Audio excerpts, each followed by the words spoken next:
টি-20 বিশ্বকাপে অংশ নিতে বাংলাদেশ ক্রিকেট দল এখন যুক্তরাষ্ট্রে। দলের সঙ্গে সেখানে রয়েছেন বিশ্বসেরা অলরাউন্ডার সাকিব আল হাসান। সেখানে পা রাখার পরপরই সুখবর পেলেন টাইগার এই অলরাউন্ডার। আন্তর্জাতিক ব্যস্ততার মধ্যেই সাকিবকে নিয়ে যে সুখবর দিয়েছে বলিউড নায়ক শাহরুখ খানের ক্লাব কলকাতা নাইট রাইডার্স। আইপিএলে বলিউড বাদশার দল কলকাতা নাইট রাইডার্সের জার্সিতে খেলেছিলেন সাকিব, পেয়েছেন দুবার শিরোপা জেতার স্বাদও।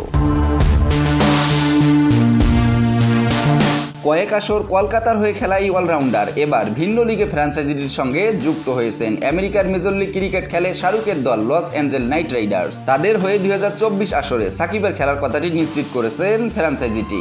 নিজেদের সোশ্যাল মিডিয়ায় দেয়া এক পোস্টে এই তথ্য জানিয়ে লস অ্যাঞ্জেলো নাইট রাইডার্স লিখেছেন, আন্তর্জাতিক ক্রিকেটার হিসেবে সাকিব আল হাসান নাইট রাইডার্সের সঙ্গে 2024 মেজর লিগ ক্রিকেটের জন্য যুক্ত হয়েছেন। শীঘ্রই দেখা হচ্ছে সাকিব। এক পোস্টে নাইট রাইডার্স গ্রুপ জানিয়েছে, নাইট রাইডার্স পরিবারের সঙ্গে সাকিবের সম্পর্ক দীর্ঘদিনে। তিনি কেকেআরের বিভিন্ন মঞ্চে প্রতিনিধিত্ব করেছেন।